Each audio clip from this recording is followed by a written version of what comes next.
about Sebastian Vettel because he's a Formula One race car driver. He's a millionaire. And he shows up at the Montreal Grand Prix.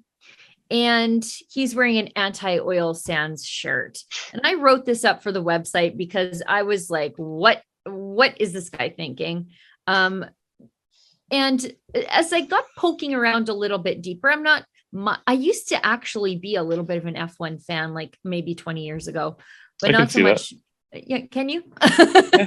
Not so much these days. And he shows up wearing this anti-oilsands shirt. And I'm like, you literally fly around the globe and then drive cars in circles, high performance cars in circles. And you show up saying you want to stop the tar sands, which I already know I already know you're ignorant. Once you have a shirt with that slogan on there, and he's riding a bike to show off his climate change street cred. Of course, his bike also has a pride flag on it for extra virtue signaling.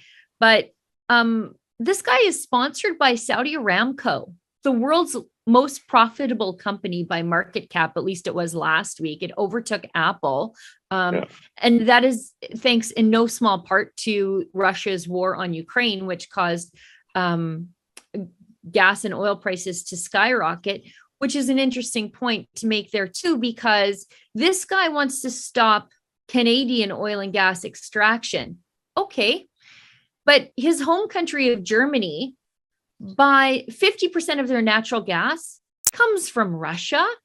And so he's funding the Russian war machine. He's sponsored by the Saudis. And apparently through his political stances, he wants to unemploy vast numbers of Indigenous people who work in Canada's oil and gas sector. If I had to pick an industry in this country that was Indigenous, it would be oil and gas extraction. The Indigenous people are about 4% and a little bit of the population. Employment of Indigenous people in oil and gas is at 8%, which means they're overrepresented as a sample size of the population in oil and gas extraction. So when you are against Canadian oil and gas, you're pro-Indigenous unemployment. Yeah, this guy is just in the race and it's funny for an F1 driver, sheer hypocrisy with Justin Trudeau potentially in the lead, but this guy's catching up pretty quick. I don't doubt that the guy probably has a pro-Ukrainian stance or pro-Ukrainian flag while being sponsored and benefiting from Russia's invasion. Literally, I mean, for the guy to race cars that literally use not hopes and dreams, but fuels to amass his wealth to tour around the world. He probably emits more emissions in a weekend than most of us do, probably right on par with farmers who are feeding thousands of people and not just himself. And then he has the audacity to come out here and lecture folks. It's right on par for the course for probably him and his sort of voting demographic, those people who still have the audacity to still support Justin Trudeau and people like that. So it's just such a gross look, just generally speaking.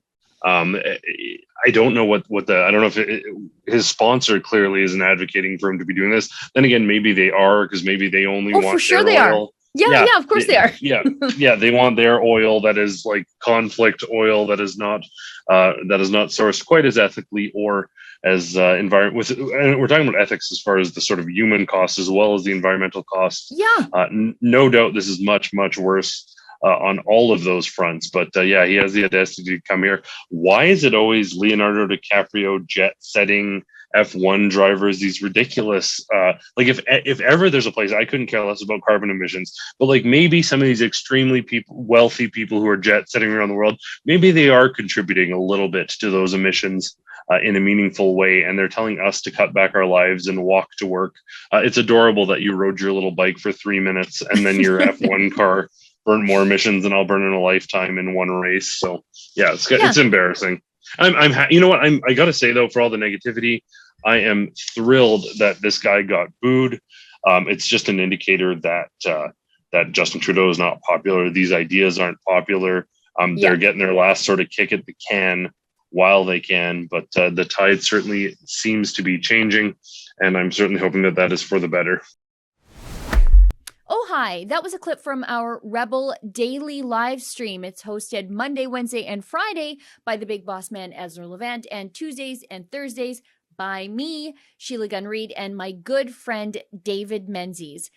On the live stream, we talk about the news of the day, we show some videos, and we interact with our viewers at home. We stream at 12 noon Eastern, 10 Mountain. You can find us on YouTube, Rumble, Super U, and Odyssey.